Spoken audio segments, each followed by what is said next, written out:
অবশেষে আইলাম ঘুরতে, বিদেশে না দেশে। দেখকে ভুল করবেন না, এটা কোনো গ্রিন পার্ক না, এটা একটা সাধারণ পার্ক। দেখতে অসাধারণ। এই অসাধারণ জিনিসগুলো দেখতে হলে আমার ঘরে বসে যুদ্ধ করতে। সারা বছর করছি মাল লাগে, এমন করি জামাই লাগে।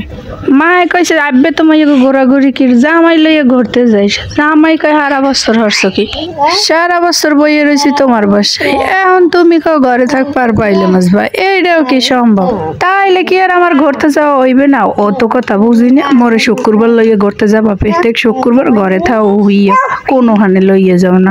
এই সপ্তাহে যদি ঘুরতে না লই যাও, তা গরুর গোস্তের বিরিয়ানি হয়, হ্যাঁ রান্ধে খাওয়া মনে হ্যাঁ আছে মোর মনে মনে। অবশেষে এই জায়গায় লইয়া এলো, বাহ দেখে তো বরান্ডা ঠান্ডা হয়ে গেল। অবশেষে ঘুরতে আইলো শর্ত সাপেক্ষে, গাড়ি বেড়া তার অন্যান্য খরচ ওইসে বুঝছি কয়টা ঠাসুরি নিয়ে থইতাম, টাকাটা ধ্বংস করার ধান্দা আর কিছু না। তাই এত পাও দারলাম খিরপিনে যদি মুই খরচা করি।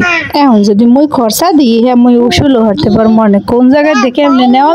1 টাকা খরচা করলে 3 টাকা উঠামো।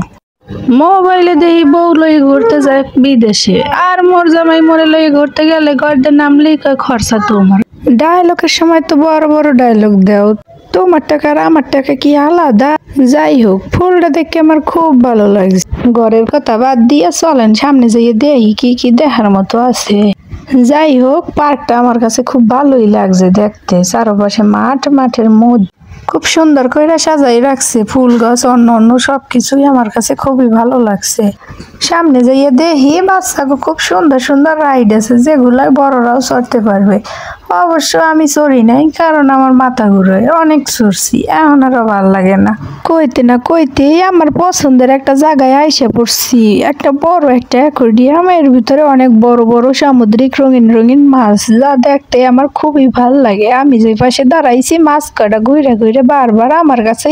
পুরো পার্কটার মধ্যে আমার মাছ কটাই খুব ভাল লাগছে, খুব আকর্ষণীয় মনে হয়েছে। আমি জীবনে যত অ্যাকোয়ারিয়াম দেখছি, এত বড় অ্যাকোয়ারিয়াম আমার চোখের সামনে সচক্ষে দেখি নাই। আপনারা যদি দেখতে চান তাহলে অবশ্যই এই পার্কে আসবেন। পার্কটার নাম হলো সুগন্ধি পার্ক। এটার লোকেশন হইলো নারায়ণগঞ্জের মধ্যে, নবাবগঞ্জের এক পাশে, আপনার বেড়িবাঁধের সাইডে। মাছগুলো ভিডিওতে কিন্তু অত বড় দেখায় না, কিন্তু মাছগুলো আসলে অনেক বড় বড়, নদীর পাঙাশ। তাছাড়া অনেক মাছ আছে, আমি নাম জানি না, আমার এত ভালো লাগছে। অনেক সময় ছিলাম আমি মাছগুলোর কাছে, এরপরে দেখি সামনে আর কি আছে। দেখলাম বাচ্চাকে সুন্দর সুন্দর রাইড, ট্রেন, দোলনা, চরকি, নাগরদোল, বিভিন্ন রকম রাইড আছে, যেগুলাই আপনারা উঠতে পারবেন, বাচ্চাদেরও উঠাতে পারবেন। এই তো এরপর সামনে একটা ফ্রেশ রুম, লাইটিং করা। এরপর আমরা সিঁড়ি দিয়ে নিচে নেমে সোজা রাস্তায় হাঁটতেছিলাম। দুই পাশে ছোট ছোট ছাউনি দেওয়া ঘর, ভিতরে চেয়ার টেবিল, আপনারা চাইলে ওখানে বসে কিছু খেতে পারবেন। আপনার টোটাল পার্কটা এত সুন্দর করে সাজানো, আসলেই দেখার মতো। টোটাল পার্কটা একটা মাঠের উপরে, চলেন দেখাই আপনি গো কেমনে দেওয়া। নিচে কিন্তু আপনার ধান গাছ লাগানো আছে মাঠে, আর উপরে এত সুন্দর করে পার্কটা সাজা।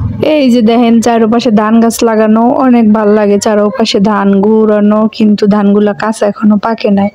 আর এইদিকে মোর মায় আবার আইছে মাছের ধারে, হ্যাঁ মাছগুলো একসের ভাল লাগে, খালি এই খারাইতে মাছগুলো যে হ্যাঁ দাঁড়ায়, হ্যাঁ বাপরে জড়াই ধরে ভয় পায়।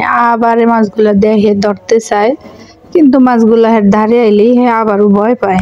সো আজকের ভিডিও এই পর্যন্ত। আপনাদের যদি ভালো লাগে অবশ্যই লাইক, কমেন্ট, শেয়ার করবেন। আল্লাহ হাফেজ।